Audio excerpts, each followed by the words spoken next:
Hello student, welcome है आप सभी के आपके अपने चैनल ज्ञान स्टडीज एकेडमी में। आज का ये क्लास उन विद्यार्थियों के लिए महत्वपूर्ण है जिन्हें 2026 में इंटर का बोर्ड एग्जाम देना है, क्योंकि आज की इस क्लास में 12th क्लास हिस्ट्री चैप्टर 3 जिसका नाम है बंधुत्व, जिसका नाम है क्या, बंधुत्व जाति तथा वर्ग, बंधुत्व जाति तथा वर्ग यानी कि चैप्टर 3 को देखने वाले हैं। इससे पहले जो है इसी चैप्टर 3 का यानी कि पार्ट 1 को कवर करा दिया जा चुका है, तो आप लोग अगर नहीं देखे हैं तो इस चैनल में जाकर के देख सकते हैं। तो अगर चैनल पे अगर आप नए हैं तो इसे सब्सक्राइब कर दें, और अगर क्लास अच्छा लगे तो इसे लाइक जरूर करिएगा। और ये जो है सब्सक्राइब करने से आपको ही फायदा होगा, क्योंकि इस ज्ञान स्टडीज एकेडमी यूट्यूब चैनल के माध्यम से क्लास 12 आर्ट्स की जो है संपूर्ण तैयारी कराई जाती है। तो आप लोग इस क्लास में पूरी तरीके से बने रहिएगा अगर आपको भी 2026 में इंटर का बोर्ड एग्जाम देना है तो, ठीक है, क्योंकि जो है बहुत ही महत्वपूर्ण होने वाला है 2026 के लिए। बढ़ते हैं, देखते हैं कि आज के इस क्लास में यानी कि पढ़ना क्या है। तो आज के क्लास में जो है यानी कि पढ़ना जो है डिस्कशन करना है वो ये, यानी कि एक स्त्री के 5 पति हुआ करते थे। कहने का मतलब है कि मुख्य रूप से जो है हम लोग जो इसमें पढ़ रहे हैं वो महाभारत के बारे में पढ़ रहे हैं, इसके बारे में महाभारत। और महाभारत में जो है यानी कि राजा के बारे में जानकारी, प्रजा के बारे में जानकारी, समाज के बारे में जानकारी। और महाभारत में जो है सिर्फ युद्ध का ही वर्णन नहीं है, बल्कि इन सब राजाओं, समाज, राजा, समाज और प्रजा के बारे में जानकारी मिलता है, ठीक है। उस समय में जो है ना यानी कि लोगों को जो है यानी कि 4 वर्णों में जो है यानी कि विभाजित कर दिया गया था, जिसमें यानी कि पहला वर्ण जो आते थे वो थे ब्राह्मण, दूसरा वर्ण जो थे वो थे कौन, तो दूसरा वर्ण जो थे वो थे क्षत्रिय, तीसरा जो थे वो थे वैश्य, और चौथा जो थे वो थे शूद्र। और इन सब का जो है कार्य जो है यानी कि अलग अलग जो है यानी कि हुआ करता था, ठीक है। ये जो ब्राह्मण का काम था तो वेद को जो है अध्ययन अध्यापन करना, क्षत्रिय का काम था युद्ध करना और शासन करना, ठीक है, और वैश्य का काम था खेती करना, व्यापार करना, और शूद्र का काम था इन तीनों का सेवा करना, ठीक है। ये जो है कल की क्लास में डिस्कशन कर चुके हैं हम लोग। जो मुख्य रूप से ये जो पढ़ रहे हैं ये सारी जानकारी जो है महाभारत की यानी कि महाभारत में मिलती है। और वही महाभारत में जो है विवाह के बारे में भी जानकारी मिलती है कि महाभारत में कहा जाता है कि एक स्त्री के अनेक पति हुआ करते थे। जैसे द्रौपदी जो है इसका मुख्य उदाहरण है। द्रौपदी के जो है यानी कि महाभारत में बताया गया, यानी कि ये द्रौपदी के जो है ना यानी कि 5 जो है यानी कि क्या विवाह हुआ था, और ये 5 जो है ना यानी कि पांडवों के साथ हुआ था। जैसे कि एक का नाम था युधिष्ठिर, भीम, अर्जुन, नकुल और सहदेव। ये जो यानी कि 1 2 3 4 5 ये पांचों जो है ना यानी कि पति जो है किसके थे, द्रौपदी के कितने 5 पति थे। द्रौपदी के कितने पति थे, 5 पति थे। और ये पांडव यानी कि पांडवों थे, और पांडव कौन कौन थे, युधिष्ठिर, भीम, अर्जुन, नकुल और सहदेव। ये पांचों को जो एक पत्नी थी जिसका नाम क्या था, द्रौपदी, ठीक है। याद रखेंगे, उम्मीद है कि समझ में आ गया होगा। बढ़ते हैं आगे की टॉपिक की ओर। देखेंगे आगे टॉपिक में कहा जा रहा कि यानी कि इसका कारण क्या था, यानी कि 5 जो है यानी कि एक स्त्री के कितने 5 पति थे। तो जब जो है ना अर्जुन जो है स्वयंवर में द्रौपदी को जीता, है ना, द्रौपदी को जीता और घर लौटा, तो यानी कि उन्होंने माँ कुंती से कहा कि माँ देखो हम क्या लेकर के आए हैं, ठीक है। तो कुंती ने जो है बिना देखे ही ऐसा कहा दी कि जैसा भी हो तुम सब आपस में इसे बांट लो, ठीक है। 5 पांडवों थे, उन 5 के बारे में कहा दिया गया, यानी कि क्या, तो अर्जुन की माँ जो है ना यानी कि क्या देती है कि वो जैसी भी यानी कि जो भी है जैसा भी है उसे जो है ना 5 आपस में बांट ले। तो माँ को जो है ना बात को मानते हुए यानी कि क्या हुआ था, माँ के बात को मानते हुए जो है वो जो यानी कि 5 जो है ना यानी कि द्रौपदी से विवाह कर लेते हैं। माँ के वचन को धर्म समझकर सभी भाइयों ने द्रौपदी को पत्नी के रूप में स्वीकार किया। साथ ही जो है ना नारद मुनि ने यह भी कहा था कि पूर्व जन्म में जो है ना द्रौपदी एक बार जो है यानी कि क्या वरदान मांगी थी, और उस वरदान में यानी कि मांगा था कि उसका पति जो है ना यानी कि सर्वगुण संपन्न हो, मतलब उसके पति में सारे गुण मौजूद हो, इसलिए उसे जो है ना 5 पति मिले हैं। ऐसा कौन का यानी कहाँ पता चलता है, तो नारद मुनि ने ये बात को कहा था। नारद मुनि ने क्या कहा था, तो नारद मुनि ने कहा था यानी कि द्रौपदी जो है ना ये पूर्व मतलब पहले के जन्म में ये 5 वरदान मांगती है, और उसका यानी कि पति सर्वगुण हो और संपन्न हो, इसलिए उसे 5 पति मिलते हैं, ठीक है, ऐसा कहा जाता है। और ये वर्णन किस में है, तो ये जो है ना महाभारत में है, ठीक है। यह जो है ना विवाह यानी कि नियमबद्ध बहुपति विवाह कहलाता है, यानी कि जिससे स्त्री के बहुत सारे पति हो तो उसे बहुपति विवाह बोलेंगे। और उस समय यह जो है ना दुर्लभ था, लेकिन वैध माना गया था, ठीक है। लेकिन क्या माना गया था? वैध माना गया था। तो बहुपति याद रखेंगे, बहुपति किसे कहते हैं? तो एक स्त्री के जो है, एक स्त्री के अनेक पति, और उसे कहेंगे बहुपति। उसे क्या कहेंगे? बहुपति, ठीक है। बढ़ते हैं अगले पॉइंट की ओर। अगला पॉइंट है, एक पुरुष की अनेक पत्नियां भी हुआ करती थी। जैसे कि धृतराष्ट्र, पांडु, कृष्ण, अर्जुन आदि के अनेक विवाह, यानी कि क्या? अनेक विवाह जो यानी कि हुआ था, ठीक है। तो एक पुरुष के अनेक पत्नियां जो है हुआ करती थी, एक पुरुष के अनेक पत्नियां हुआ करती थी, ठीक है। जैसे कि यानी कि पांडु के 2 विवाह हुए थे, एक यानी कि कुंती से और दूसरा माद्री से। पांडु के कितने विवाह? 2 विवाह।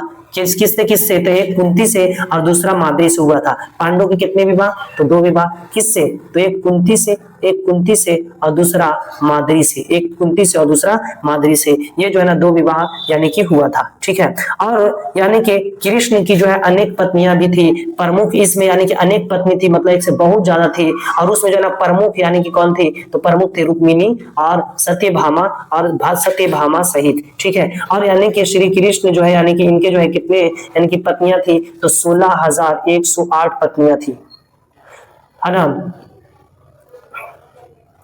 यानी कि 16,000 कितने थे? तो 16,108 जो है यानी कि पत्नियां जो है कृष्ण की थी, यानी कि कृष्ण के थे, ठीक है। आगे की ओर यानी कि अगले टॉपिक की ओर बढ़ते हैं। उम्मीद है कि आप लोगों को ये समझ में आ रहा होगा। तो प्लीज जो है इसे यानी कि चैनल को सब्सक्राइब कर दे, और क्लास अच्छा लग रहा है तो इसे जो है यानी कि लाइक जरूर कर दीजिएगा, ठीक है। उम्मीद है कि समझ में आ रहा होगा, क्योंकि जो है ना आपके एक लाइक और आपके एक सब्सक्राइब से जो है ना मुझे बहुत मोटिवेट मिलेगा, और इस जो है यानी कि क्लास को लाने में बहुत ही मेहनत करना पड़ता है। तो प्लीज इसे जो है यानी कि आप लोग सब्सक्राइब कर दे, बहुत ही मेहनत करना पड़ता है क्लास को लाने के लिए, ठीक है।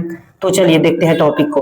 अर्जुन की कई जो है पत्नियां थी, द्रौपदी, है ना, यानी कि 5 पांडवों के साथ, यानी कि एक जो अर्जुन जो थे, अर्जुन की कई पत्नियां थी। अर्जुन की कई पत्नियां थी, तो उसमें से एक पत्नी थी जिसका नाम था द्रौपदी। और ये जो है ना 5 पांडवों के साथ मिल करके, यानी कि 5 पांडवों की पत्नियां थी, उसमें एक अर्जुन भी थे, तो अर्जुन की भी पत्नियां थी। तो एक हो गया द्रौपदी। दूसरा जो यानी कि सुभद्रा, है ना, ये कृष्ण की बहन, जिससे जो है ना अभिमन्यु जो है ना उत्पन्न हुए थे। मतलब जो है यानी कि अर्जुन के जो है एक और यानी कि पत्नी थी, जिसका नाम था सुभद्रा। और सुभद्रा से जो है अभिमन्यु का जो है यानी कि क्या जन्म होता है, और ये कृष्ण की बहन थी। उसके बाद है यानी कि एक और है क्या? उलूपी, है ना, उलूपी। और उलूपी जो है ये नागकन्या। और उसके बाद है चित्रांगदा, ये जो है मणिपुर की राजकुमारी थी। चित्रांगदा कहाँ की राजकुमारी थी? तो चित्रांगदा मणिपुर की राजकुमारी थी। कहाँ की राजकुमारी थी? तो चित्रांगदा जो है ये मणिपुर की राजकुमारी थी। उम्मीद है कि समझ में आ रहा होगा। बढ़ते हैं अगले टॉपिक की ओर दोस्तों, ठीक है। अगला टॉपिक है कि धर्म शास्त्रों में आचार, खान पान, विवाह, पेशा सभी का जो है ना वर्णन और नियम बनाए गए थे। धर्म शास्त्रों में जो है यानी कि लोगों के खान पान, क्या खाना है, किस तरीके से विवाह, क्या पेशा होगा, सभी का जो है यानी कि वर्णन का नियम यानी कि बनाया गया था। और इससे धर्म शास्त्रों से पता भी चलता है। इन नियमों का उद्देश्य समाज में यानी कि नियमबद्धता और नियंत्रण बनाए रखना था, ताकि हर व्यक्ति जो है ना जान सके कि उसकी भूमि क्या थी, और इसके बारे में जानकारी धर्मशास्त्र में पता चलता है दोस्तों, ठीक है। बढ़ते हैं अगले पॉइंट की ओर। अगला पॉइंट में कहा जा रहा है कि जाति शब्द जो है ना ये सामाजिक जटिलता को दर्शाता है। जाति शब्द किसे दर्शाता है? तो ये सामाजिक जटिलता को दर्शाता है, ठीक है। जैसे जाति शब्द बताता है कि व्यक्ति की पहचान क्या है। अब जो है ना सिर्फ वर्ण से ही नहीं, बल्कि जो है ना उससे जन्म, पेशा, रीति नीति में भी लेती यानी कि होती है। जातियों की संख्या बहुत थी, लेकिन कोई जो है ना निश्चित सूची नहीं थी, ठीक है। तो इसके लिए यानी कि मुख्य रूप से क्या कहा जा रहा है इसमें कि जाति शब्द जो है ना ये सामाजिक जटिलता को दर्शाता है। लेकिन जाति शब्द ये बताता है कि व्यक्ति की पहचान क्या है ना। जाति से पता चलता, सिर्फ जो है ना वर्ण से ही नहीं, बल्कि उसके जो है ना जन्म, पेशा और रीति नीति से भी यानी कि इस बात के बारे में पता चलता है। जातियों की संख्या बहुत अधिक थी, लेकिन कोई भी निश्चित सूची नहीं थी। उम्मीद है कि समझ में आया होगा। जैसे कि कहने का मतलब है कि क्या समझ में आया होगा, तो जाति शब्द जो है यानी कि क्या ये बताता है कि व्यक्ति की पहचान, है ना। जाति शब्द क्या बताता है? व्यक्ति की पहचान। और सिर्फ इसमें पहचान ही नहीं, उसके जन्म, पेशा और रीति नीति के भी बारे में जानकारी इसी में ही देखने को मिलता है। उम्मीद है कि समझ में आया होगा। बढ़ते हैं अगले टॉपिक की ओर दोस्तों, ठीक है। जातियां जो है ये जन्म आधारित होती थी, लेकिन पेशा और जीवन शैली के अनुसार श्रेणियां भी बनाती थी। कभी कभी एक ही जाति के लोग अलग अलग आर्थिक स्थिति या पेशे के कारण अलग अलग वर्ग या तो फिर श्रेणी में गिने जाते थे। कहने का मतलब है कि जातियां जो है ना जन्म आधारित हुआ करती थी। अगर किसी भी व्यक्ति को अगर किसी भी जाति में यानी कि अगर जन्म हो गया तो वो जो है ना उसी जाति का ही माना जाता था। ये तो खैर यानी कि अभी भी होता है कि जिससे यानी कि जाति में यानी जन्म हुआ तो उसी को माना जाता। लेकिन जो है ना पेशा और जीवन शैली के अनुसार श्रेणियां बनता था। श्रेणियां जो है ना ये जन्म के अनुसार नहीं हुआ करता था, श्रेणियां जो है ये पेशा के अनुसार बनता था, लेकिन जाति जो है ना ये जन्म के आधार हुआ करता था। जाति जन्म के आधार। कभी कभी एक ही जाति के लोग जो है ना अलग अलग आर्थिक स्थिति में पेश आते थे और इस कारण से अलग अलग वर्ग श्रेणियों में गिने जाते थे। उम्मीद है कि ये भी टॉपिक आप लोगों को सही तरीके से समझ में आया होगा। ठीक है दोस्तों, उम्मीद है कि सही तरीके से आप लोगों को ये भी समझ में आया होगा। ये जो है यानी कि उपमहाद्वीप जो है इसके कुछ हिस्सों में ऐसे भी समुदाय थे जिन्हें ब्राह्मणों द्वारा वर्ण व्यवस्था में शामिल नहीं किया गया था। ब्राह्मणों द्वारा वर्ण व्यवस्था में शामिल नहीं किया गया था। उपमहाद्वीप में कुछ हिस्से में ऐसे भी लोग यानी कि रहा करते थे, ठीक है, जिसे शामिल नहीं किया गया, जैसे निषाद और उसके बाद मलेच्छीन, उसके बाद जातियों को शुद्ध समाज में यानी कि क्या अस्वीकृत या तो फिर बाहर माना गया था। अस्वीकृत या बाहर माना गया था। ठीक है, अगला पॉइंट, ब्राह्मणों ने कुछ जातियों को अशुद्ध बताकर समाज से अलग कर दिया। ब्राह्मणों ने कुछ जाति को अशुद्ध बता करके समाज से अलग कर दिया, कुछ को जो है ना अलग कर दिया। यानी कि कहने का मतलब है ना कि कुछ जातियों को बिल्कुल ही जो है यानी कि अलग कर दिया गया ब्राह्मणों के द्वारा, उसे अलग रहने की इजाजत, अलग यानी कि उसे कर ही दिया, समाज से ही अलग कर दिया था। जैसे वो कौन थे, तो वो थे चंडाल। ये चंडाल कौन होते हैं, तो चंडाल और अन्य जातियों को यानी कि क्या अस्पृश्य कहा गया और उन्हें जो है ना मंदिर, कुआं, सड़क और इन सब से दूर रखा गया। इसे जो है ना यानी कि समाज से पूरी तरीके से अलग कर दिया गया और उसे जो है यानी कि मंदिर और कुआं, सड़क इन सब से उसे दूर रखा गया। इससे अनेक साथ भेदभाव और उत्पीड़ना जो है ना बढ़ने लगा और लोग उसे मंदिर में नहीं जाने दिया करते थे। साथ ही साथ में जो है कुआं, मंदिर, कुआं, सड़क और इन सब से जो है ना दूर रखा जाता था। और ये कौन थे, तो वो थे चंडाल। चंडाल का काम क्या होता है, तो यानी कि मृत शवों को जो है ना यानी कि जलाना और अंतिम संस्कार करने का कार्य होता है। महाभारत सहित जो है प्राचीन भारतीय ग्रंथों में चंडाल को जो है ना समाज में सबसे निम्न वर्ण जो है यानी कि वर्ग माना गया। सबसे निम्न कहने का मतलब है कि सबसे नीचा जो है उसे माना गया था। किसे, तो चंडाल को जो है ना सबसे नीचा जो है यानी कि माना जाता था। इनके पास में जो है ना किसी भी प्रकार का कोई भी अधिकार नहीं था और इन्हें जो है ना वर्ण व्यवस्था से बाहर अवर्ण माना जाता था और ये पराया, उन्हें जो है ना अस्पृश्य या तो फिर अवर्ण जाति के रूप में देखा जाता था। इन्हें सबसे नीचा और सबसे जो है यानी कि नीचा समझा जाता था और इससे जो है किसी भी प्रकार का कोई भी अधिकार यानी कि प्राप्त नहीं था। ये जो है मंदिर नहीं जा सकते थे, साथ ही साथ में जो है यानी कि कुआं से पानी नहीं डाल सकते थे। साथ ही साथ में चंडाल को यह भी बताया जाता था कि उसे जो है ना समाज में आने की भी इजाजत नहीं थी। और भी ये भी कहा जाता है कि जब जो है ना चंडाल को जब गांव में सड़क पे आना पड़ता था तो अपने हाथ में एक जो है यानी कि एक लाठी लेकर के आया करते थे, ताकि वो जो है ना लाठी से आवाज करता हुआ आवे और लोग जो है ना उसे यानी कि एक बार भी उसे नहीं देखे। ठीक है, लोग जो है उसे देखने से बच सके। कहा है ना कि यानी कि लोग जो है उसे यानी कि ऐसा माना जाता था कि अगर चंडाल को अगर किसी ने चंडाल को किसी ने अगर देख लिया तो वो जो है यानी कि अछूत हो जाया करता था। ऐसा नियम था कि अगर चंडाल को अगर किसी ने देख लिया तो वो देखने से भी अछूत हो जाया करते थे, ऐसा नियम था। इसलिए जब वो चलते थे तो अपने साथ में जो है लाठी लेकर के सड़कों पे निकलते थे, तो लाठी लेकर के और वो जो है ना ठक ठक करते हुए आवाज जो है करते हुए आते थे, ताकि जो है ना लोग यानी कि दूर से ही समझ जाए कि चंडाल आ रहे हैं और वो उस रास्ते को छोड़ दे और वो साइड हो जाए। ऐसा नियम बताया गया। तो उम्मीद है कि आपको ये समझ में आया होगा। चंडालों के बारे में जो है ना महाभारत में वर्ण व्यवस्था के अनुसार यानी कि क्या स्थान चंडाल को वर्ण व्यवस्था के 4 मुख्य जो है ना वर्गों जैसे ब्राह्मण, क्षत्रिय, वैश्य और शूद्र से बाहर माना गया। यानी कि नहीं ये शूद्र आएगा, नहीं वैश्य, नहीं क्षत्रिय और ब्राह्मण तो हो ही नहीं सकता। ठीक है, ब्राह्मण को जो है ना सबसे ऊंची माना जाता था। ये ब्राह्मण, क्षत्रिय, वैश्य और शूद्र से एकदम बिल्कुल ही जो है अलग जो है यानी कि माना गया था। शूद्रों से भी जो है ना नीचा समझा जाता था। मुख्य रूप से कहने का मतलब क्षत्रिय का काम क्या है, वेद का अध्ययन अध्यापन करना। ठीक है, सॉरी यानी कि ब्राह्मण का काम क्या है, वेद का अध्ययन अध्यापन करना। क्षत्रिय का काम क्या है, युद्ध करना और शासन करना। वैश्य का काम है खेती करना और कृषि करना। और शूद्र का काम है इन तीनों वर्णों का सेवा करना। तो ये शूद्र भी तो निम्न होगा, लेकिन शूद्र से भी जो है ज्यादातर निम्न जो है यानी कि किसे, तो ज्यादा निम्न जो है यानी शूद्र से भी ज्यादा चंडाल को माना जाता था। किसे माना जाता था, तो चंडाल को माना जाता था, शूद्र से भी कम। ठीक है, और यानी कि क्योंकि देखें कि शूद्र को तो यानी सेवा करने के लिए रखा जाता था, लेकिन चंडाल को जो है ना देखने से भी लोग जो है यानी कि बचा करते थे। ठीक है, देखने से भी लोग बचा करते थे। ठीक है, ये जो है व्यवसाय और कार्य चंडालों को जो है ना, ये शमशान भूमि में शवों को जलाना, मृत जानवरों को हटाना या समाज में अपवित्र माने जाने वाले कार्यों में लगाया जाता था। कहने का मतलब है कि समाज में अगर कोई कार्य हो रहा है जिसे जो है ना लोग अपवित्र मानते हैं, उस अपवित्र काम को कौन करेंगे, तो वो अपवित्र काम को जो है ना चंडाल करेंगे। कौन करेंगे, चंडाल करेंगे। जैसे चंडाल को एक कहा जाता था कि शमशान में भूमि में शवों को जो है ना जलाने का काम चंडाल करेंगे, है ना। मृत जानवरों को हटाने का काम चंडाल करेंगे। अपवित्र कोई अगर काम है जिसे लोग अच्छा नहीं मानते हैं, चंडाल करेंगे। तो ये सारे काम जो है यानी कि चंडाल को लगा दिया जाता था, और इसलिए चंडाल को जो है ना समाज से एकदम जो है ना बाहर रखा जाता था। चंडाल से एकदम, चंडाल को एकदम यानी कि क्या, समाज से जो है, समाज से जो है क्या, समाज से जो है यानी कि दूर, और इन्हें जो है ना यानी कि क्या, बाहर रखा जाता था। ठीक है, बाहर रखा जाता था। ठीक है, उम्मीद है कि ये भी पॉइंट आप लोगों को समझ में आया होगा। ठीक है, ये जो यानी कि भीष्म का जो है कथन है कि अनुशासन पर्व, महाभारत के अनुशासन पर्व में भीष्म जो है युधिष्ठिर को वर्ण धर्मों और सामाजिक नियमों के यानी कि क्या शिक्षा देते हैं।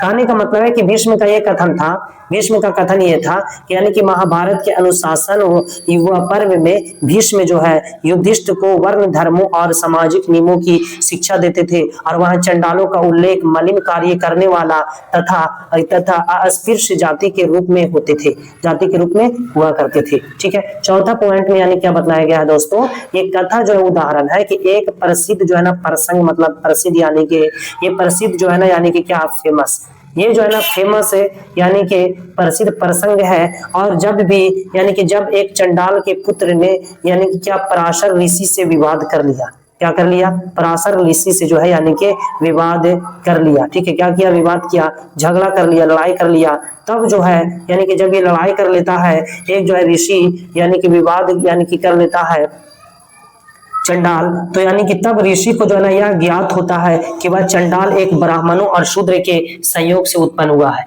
किसके, तो यानी कि चंडाल का जो है ना यानी कि उत्पत्ति किससे हुई है, तो चंडाल की उत्पत्ति जो है ना यानी कि किससे हुई है, तो चंडाल की उत्पत्ति ब्राह्मणों और शूद्र के संयोग से हुआ है। ब्राह्मणों और शूद्र के संयोग से किसकी उत्पत्ति हुई है, ब्राह्मणों और शूद्र के संयोग से किसकी उत्पत्ति है, तो इसके जो है ना संयोग से, इसके संयोग से जो है यानी कि चंडाल की उत्पत्ति हुई है। किसकी, तो चंडाल की उत्पत्ति हुई है दोस्तों। ठीक है, उम्मीद है कि समझ में आया होगा। और इस तरह जाति और वर्ण के मिश्रण से उत्पन्न संतान को भी चंडाल कहा जाता था। ये जाति यानी कि शूद्र और ब्राह्मण, ये दोनों को मिश्रण से उत्पन्न होने वाले को चंडाल ही कहा जाता था। क्या कहा जाता था, तो चंडाल कहा जाता था। उम्मीद है कि समझ में आया होगा। तो प्लीज अगर समझ में आया है तो इसे यानी कि लाइक कर दीजिए, और चैनल पे अगर नया है तो इसे सब्सक्राइब जो है कर दीजिए, और इसे अपने दोस्तों में ज्यादा से ज्यादा शेयर कर दीजिए। क्योंकि दोस्तों जो है इस वीडियो को यानी कि बनाने में जो है बहुत ज्यादा मेहनतों का सामना करना पड़ता है, तब जाकर के जो है ना एक वीडियो तय यानी कि कंप्लीट होती है।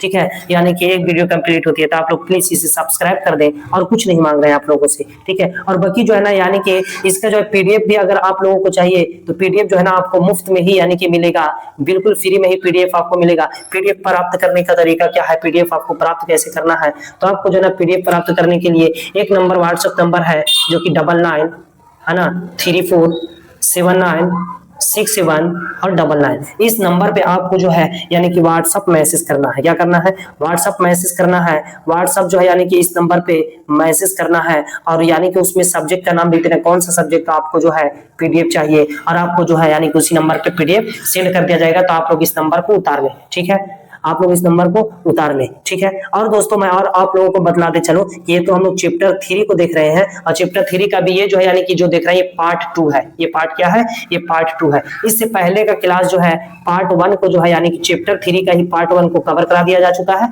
इस चैनल में जाकर के आप लोग देख सकते हैं, और ये जो क्लास जो अभी देख रहे हैं ये पार्ट 2 है। ठीक है, और इससे पहले मैं आपको और भी बतला दूं कि चैप्टर 1 से जो है यानी कि आप लोगों को और भी बतला दो कि चैप्टर 1 से जो है, चैप्टर 1 जो था वो चैप्टर 1 का जो है यानी कि पूरे क्लास पार्ट 1 और पार्ट 2 को जो है कवर करा दिया जा चुका है। साथ ही साथ में जो है VBI ऑब्जेक्टिव प्रश्न को भी यानी कि कवर करा दिया जा चुका है। साथ ही साथ में प्लस में इस जो है यानी कि चैप्टर 1 का सब्जेक्टिव MCQ को भी क्लियर करा दिया जा चुका है। तो सारे जो है आपको इसी चैनल में मिल जाएगा, तो आप लोग इसे जाकर के इसी चैनल में यानी कि देख सकते हैं। साथ ही साथ और भी बतला दूं कि चैप्टर 2 जो है, चैप्टर 2 राजा किसान और नगर, उस जो है राजा किसान और नगर चैप्टर 2 जो है उस चैप्टर 2 को भी यानी कि कंप्लीट करा दिया जा चुका है। चैप्टर 2 को भी कंप्लीट करा दिया जा चुका है, पार्ट 1 और पार्ट 2 यानी कि इसे भी कवर करा दिया जा चुका है। साथ ही साथ में चैप्टर 2 का भी VBI ऑब्जेक्टिव हो गया है और साथ ही साथ प्लस में सब्जेक्टिव MCQ भी कंप्लीट करा दिया जा चुका है और VBI ऑब्जेक्टिव MCQ भी कंप्लीट करा दिया जा चुका है। तो ये सारे मिलेगा कहाँ, तो ये सारे जो आपको इसी चैनल में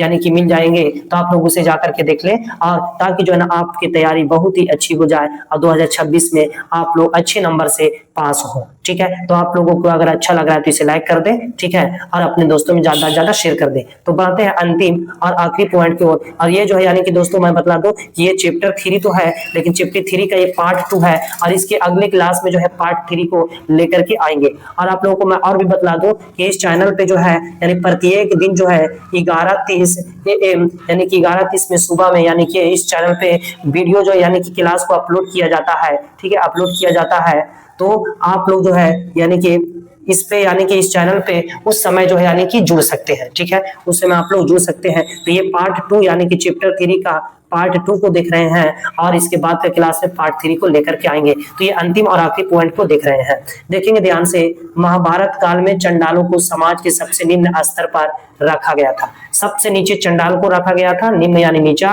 और उन्हें सामाजिक, धार्मिक और शारीरिक रूप से शुद्ध नहीं माना जाता था, उन्हें अशुद्ध माना जाता था। सामाजिक रूप से भी अशुद्ध, धार्मिक रूप से भी अशुद्ध और शारीरिक रूप से भी जो यानी कि क्या, तो शारीरिक रूप से भी जो है यानी शुद्ध नहीं माना जाता था, बल्कि उन्हें जो है क्या माना जाता था, तो बल्कि उन्हें जो है अशुद्ध माना जाता था। किसे, तो चंडाल को अशुद्ध माना जाता था। ठीक है, और वे जो है यानी कि अस्पृश्य समझे जाते थे और मुख्य धारा के धार्मिक कर्मकांडों और सामाजिक जीवन से बहिष्कृत थे। सामाजिक जीवन से क्या थे, बहिष्कृत थे। तो उम्मीद है कि आप लोगों को ये क्लास समझ में आ गया होगा और कल के यानी कि ये पार्ट 2 को देख रहे हैं चैप्टर 3 का, और अगले बार की क्लास में पार्ट 3 को लेकर के आएंगे, पार्ट 3 को लेकर के आएंगे। तो आप लोग जो है, आप लोगों को ये क्लास कैसा लगा, तो आप लोग इसके जवाब कमेंट में बतला दें, और क्लास अच्छा लग गया तो प्लीज इसे लाइक कर दें और अपने दोस्तों में ज्यादा से ज्यादा शेयर कर दें। और सबसे महत्वपूर्ण मैं बतला दूं कि इस जो है चैनल को आप लोग जल्द से जल्द सब्सक्राइब कर दें, ताकि जो है ना 12th आर्ट्स की